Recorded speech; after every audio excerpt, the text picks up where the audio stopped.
What would you do if your entire world shattered in an instant? For Emily, it happened on an ordinary evening when she discovered her husband had offered her to another man to clear his debts. This isn't just another story of betrayal. It's a journey through the darkest corners of trust and the remarkable human capacity for resilience. As Emily unravels the web of lies surrounding her marriage, she discovers truths about herself and her relationship that will challenge everything she thought she knew. The path she chooses isn't what you might expect. By the end of this video, you'll witness a transformation so powerful it may change how you view your own relationships. This isn't just Emily's story.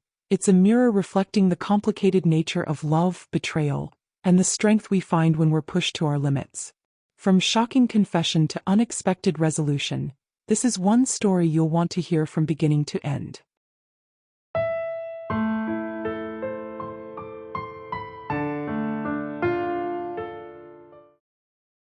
It was one of those crisp, sunny Tuesday mornings that felt like a gift after the chaos of Monday. The kind where the air smells faintly of fallen leaves and the sky's so blue you almost forgive the world for its messes. I'd just dropped Sophie and Liam off at school. Sophie with her backpack slung over one shoulder like a teenager already, Liam clutching his soccer ball like it was a lifeline. The other moms waved from their minivans, a symphony of "Have a good day" echoing across the drop-off line.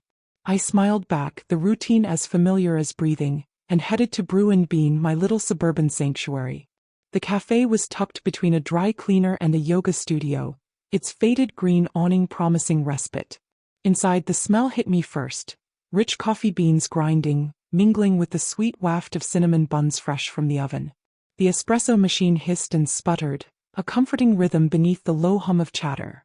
A barista calling out caramel macchiato, and a couple of retirees debating the crossword in the corner. Sunlight streamed through the big front window, painting golden streaks across the hardwood floor, and I slid into my favorite spot, a worn wooden table in the corner where I could watch the world without being part of it. I ordered my usual vanilla latte. The barista, Jess, with her purple-streaked hair and a smile that said she'd seen it all, winking as she slid it across the counter. "Rough morning?" she asked, nodding at my slightly frazzled ponytail. "Just the usual kid chaos," I said, grinning back. I settled in, pulling out my phone to check emails while the latte warmed my hands. That's when I noticed I was still logged into Jack's account. We shared an iPad at home, mostly for Sophie's math apps and Liam's endless YouTube loops, so it wasn't a big deal. I was about to switch over to mine when an email caught my eye. It was from Jack to Mark, his college buddy, sent just an hour ago.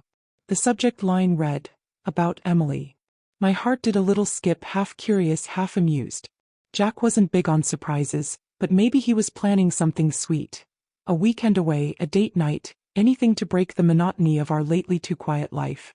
I tapped it open, expecting a goofy rant about my latest attempt to declutter his garage or maybe a plea for Mark's advice on a gift. Instead, the words hit me like a slap. "Hey Mark, I know this is out there, but I'm in deep with the business. If you can spot me the cash to cover the loan, I'll let you have a night with Emily. Just one night. We'll figure it out." I froze, my breath catching in my throat. My hands shook, the phone wobbling so badly I nearly knocked over my latte. The foam sloshed, a tiny wave against the mug's rim, and I blinked hard, rereading it. No, I hadn't imagined it. There it was, stark and cold. My husband offering me up like I was a used car he could trade to settle a debt. The cafe's warmth turned suffocating. The chatter blurred into a dull roar, Jess's laugh grating against my ears. The sunlight felt too bright, like it was mocking me, illuminating a betrayal I couldn't unsee. Was this a joke? Jack wasn't the prankster type. Too earnest, too straightforward. Mark with his slick smile, his too expensive watch flashing at every dinner party we'd hosted, always lingering a little too long when he hugged me goodbye. Suddenly, he wasn't just Jack's charming friend. He was a shark circling my life. My stomach churned, bile rising in my throat. 12 years of marriage, 2 kids, a mortgage, a life built brick by brick. And this was where we were? I shoved my phone into my purse, fumbling with a $10 bill that I left crumpled on the table. Jess called after me, "You okay, Emily?" But I was already out the door, the bell jingling too cheerfully behind me. The parking lot was a haze. I unlocked the car with trembling fingers, slid inside and gripped the steering wheel until my knuckles whitened. Tears stung my eyes, but I blinked them back, refusing to cry, Not yet.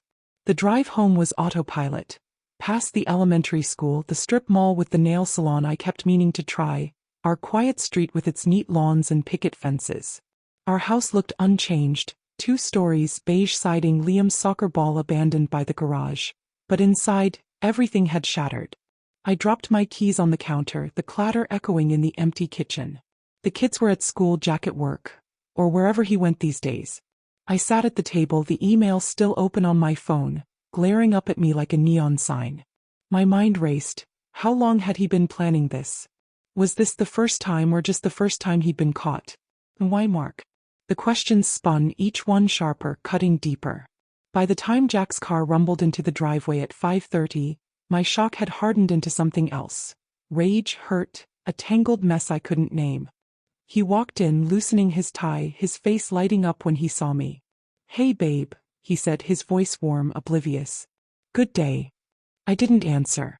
Just shoved the phone at him, the screen's glow casting shadows across his face. "What the hell is this?" He froze, eyes darting from the email to me, then back again. His mouth opened, closed like a fish gasping for air. I can explain." "Explain offering me to Mark?" My voice cracked, loud and raw, bouncing off the cabinets. "Like I'm some prize to trade? Go ahead, Jack. Explain that." He slumped into a chair, rubbing his face with both hands. "The business is tanking," he said, barely above a whisper. "I borrowed money, stupid money, and I can't pay it back. Mark's got cash and I panicked. Panicked. I snapped, leaning forward. "You don't pawn your wife because you're scared. 12 years, Jack. 2 kids. And this is what I am to you." He looked up, eyes pleading. "No, it's not like that. I was desperate, to save us, the kids, this house. I didn't mean it." "Then why send it?" I demanded, my hands shaking again. "Why put it in writing?" "I don't know," he admitted, his voice breaking. "I was drunk, freaking out. It was a mistake." "A mistake," I echoed, bitter laughter bubbling up. "You broke us, Jack. That's not a mistake, it's a betrayal." He reached for my hand, but I pulled back, the touch too much. "I'm sorry," he said, tears glistening in his eyes. "I'll fix it, I swear." I grabbed my keys, my purse, my phone, anything to anchor me. "I need space," I said, heading for the door. "Don't follow me. Please." But I was gone, the door slamming behind me, driving to Tara's with tears finally spilling down my cheeks. Have you ever stumbled upon a secret that flipped your world upside down? How did you decide what to do next?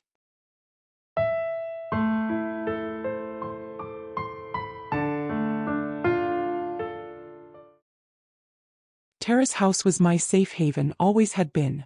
10 minutes from ours, it was a quirky bungalow drowning in potted plants and half-finished canvases. Her latest attempt at finding herself after the divorce. I pulled into her driveway, tires crunching on gravel, and she was at the door before I could knock, her curly hair wild, her eyes wide with worry. What's wrong?" she asked, but I just shook my head, words stuck behind the lump in my throat. She ushered me inside, the smell of lavender and paint hitting me as she steered me to the couch. "Sit," she ordered, disappearing into the kitchen.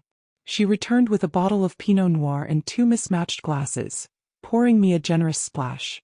"Spill it," she said, settling beside me. "You look like you've seen a ghost." I took a gulp of wine, the warmth loosening the knot in my chest. "Jack offered me to Mark," I blurted, the words tasting sour. "In an email. Like a trade, to save his business." Her jaw dropped, the glass halfway to her lips. "He did what?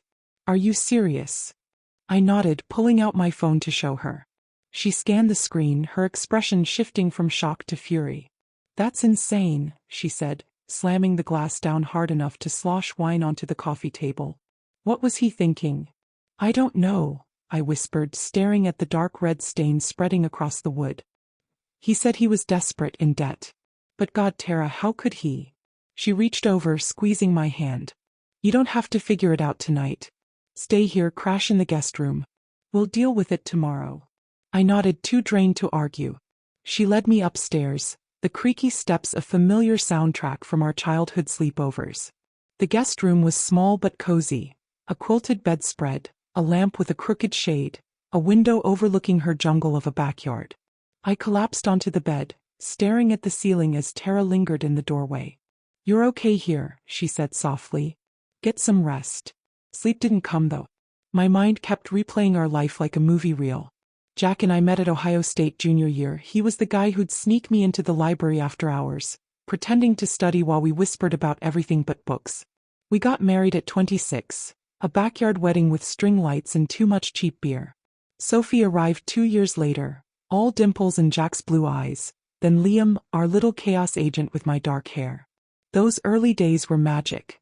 Picnics by the river, dancing in our tiny apartment to Springsteen, Jack's laugh loud enough to wake the neighbors. But the last few years, a slow unraveling. His landscaping business hit a wall. Big contracts dried up and he wasn't great at chasing payments. He'd come home late, whiskey on his breath, and I'd pretend not to notice, too tired from work and kids to push. I picked up extra shifts at the marketing firm, kept the house running, but it was like bailing out a sinking ship with a teaspoon. I'd ask how he was and he'd grunt, "Fine. I've got it." Clearly he didn't. Morning came too soon. Tara's off-key humming drifted up from the kitchen, along with the smell of coffee and burnt toast. I shuffled downstairs and she handed me a mug, her smile sympathetic. "You look like hell," she said, pushing a plate of slightly charred bread my way. "Feel like it," I muttered, picking at the edges. "I need to go home, talk to him. Figure this out." She nodded, her eyes serious. "Just don't let him off easy. You're not his fixer." Her words echoed as I drove back, the radio off, silence pressing in. Our house was quiet when I walked in, the kids still at school. Jack was in the kitchen, tie loose, a shadow of stubble darkening his jaw. He stood when he saw me, hope flickering in his tired eyes. I'm so sorry." "Save it." I cut him off, sharper than I meant. "I need the truth, Jack. All of it." He sank back into the chair, running a hand through his hair. "The business is underwater. I took a loan from some guys, bad guys, not a bank, and I can't pay it back. They're threatening to come after us, the house, everything. I asked Mark for help, but when he hesitated, I lost it. Sent that email. Lost it." My voice rose, anger flaring hot. "You offered me like a bargaining chip. How is that losing it? It's disgusting." "I know," he said, his voice cracking. "I was terrified of losing you, the kids, this life. I thought I was protecting you by hiding it, but I screwed up." "Protecting me?" I laughed, the sound harsh and hollow. "By keeping secrets and making deals behind my back? That's not protection, Jack. That's betrayal." He flinched, tears welling up. "I don't know how to fix this," he admitted, hands spread helplessly. "Neither do I said, my throat tight. "But we can't keep pretending. Something's got to give." He nodded, wiping his eyes. "I'll do anything. Whatever you need." But forgiveness wasn't there yet. "I need time," I said, turning away. "And you need to figure out how to make this right." When you've felt betrayed, do you lash out or walk away? What's your go-to when trust takes a hit?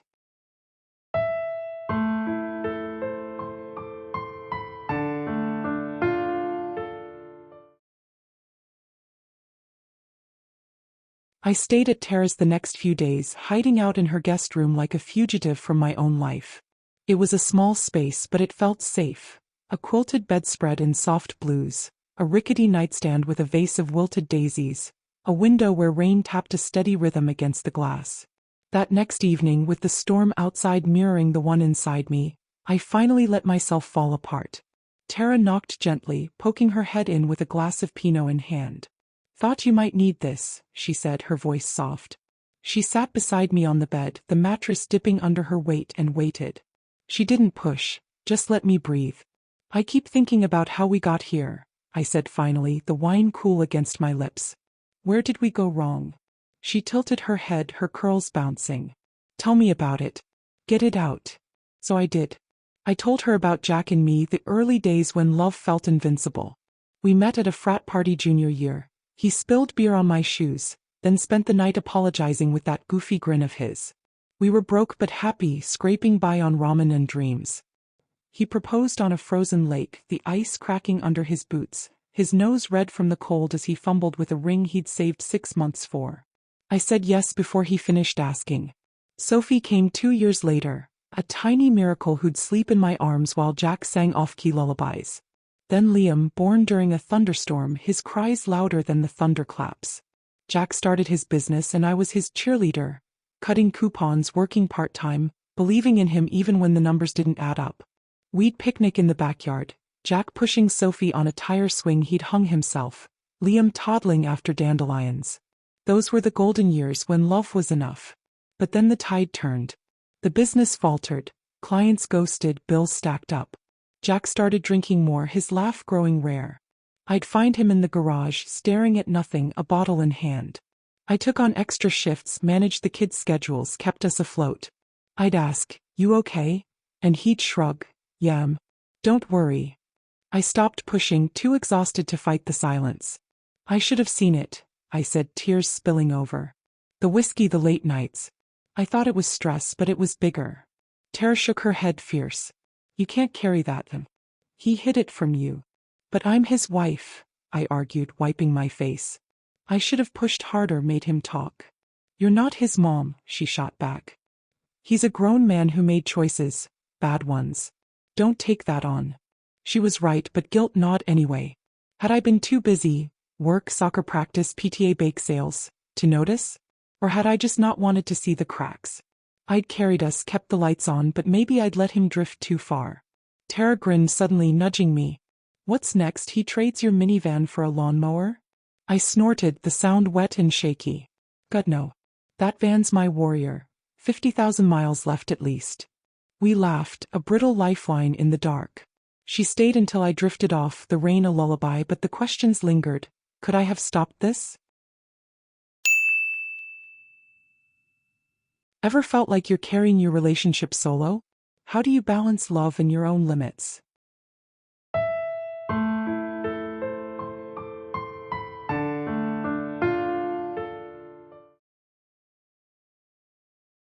Three days after the blowout, I was still at Tara's, picking at a sandwich she'd forced on me when my phone buzzed. A text from Mark. "Emily, please meet me." "It's not what you think." My stomach twisted, anger, dread, curiosity all at once. I wanted to delete it, to bury this whole mess, but I needed answers more. We met at a park near a duck pond, a quiet spot where moms pushed strollers and joggers puffed past.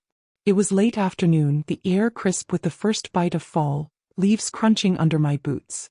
Mark was on a bench, looking out of place in his tailored coat, his hands shoved in his pockets. He stood when he saw me, his face tight with something, guilt maybe, or nerves. "Emily," he said, voice low. "Thanks for coming." I crossed my arms, keeping my distance. "What do you want, Mark?" He sighed, raking a hand through his hair, a gesture so like Jack's it stung. "Jack's a wreck. He came to me a month ago, panicked about a loan he can't repay. I offered to help, no strings. But last week he lost it throughout this crazy idea about you. I said no, told him it was nuts." I frowned, the ground shifting under me. "Then why the email?" "He sent it anyway," Mark said, pulling out his phone. "Look, I never replied. Check my sent folder. I've been pushing him to tell you the truth, get help. He's scared, I'm not evil." He handed me the phone and there it was, or wasn't. No response, just Jack's message sitting unanswered. My head spun. So Mark hadn't agreed. Jack hadn't sold me out. It was a desperate, drunken plea, not a deal. I sank onto the bench, watching ducks glide across the pond, their ripples calm against my chaos. "Why didn't you tell me?" I asked, voice small. "I thought he'd come clean," Mark said, sitting beside me. "Didn't want to make it worse." I nodded, pieces clicking together. Jack's shame, his silence. It was fear, not betrayal. Mark wasn't the enemy, just a bystander caught in the fallout. Relief washed over me, tinged with sadness for the man I'd misjudged and the one I still loved. "Thanks," I said, standing. "For telling me." He nodded, somber. "Take care of him. He needs you." I walked back to my car, the weight lifting slightly, replaced by a cautious hope. Maybe we weren't broken beyond repair. Ever misjudged someone's motives only to see the bigger picture later? How did it change your next move?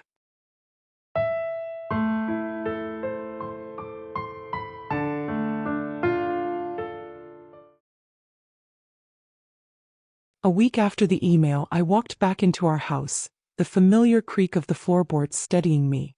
Jack was on the couch, a beer in hand but untouched, his face etched with exhaustion. He stood when he saw me, tentative, like he wasn't sure I'd stay. He said, voice rough. I'm so sorry. I held up a hand. I talked to Mark. He told me everything. His shoulders sagged, relief and shame warring in his eyes. I was an idiot. The business, the loan, I thought I could fix it, but I just dug deeper. I sat beside him, close but not touching. You should have told me, Jack. We're a team. I know, he whispered. I was scared you'd leave if you knew. Leaving would be easier, I said steady. But I don't want easy. I want us, messy, real, together. He looked at me, tears falling. I don't deserve you. Maybe not, I said, a faint smile breaking through. But you've got me. We talked all night, the fire crackling as we laid it bare. The debts, the threats, the fear. We made a plan. Sell the house if needed, downsize, get counseling. Jack called Mark the next day, taking his loan. Legit this time. That night, we sat by the fire, hands clasped, the warmth a promise. We weren't fixed, but we were fighting, together. Trust isn't easy to rebuild, but it starts with honesty. Don't wait for a crisis. Talk to your partner today. What's one thing you've been holding back?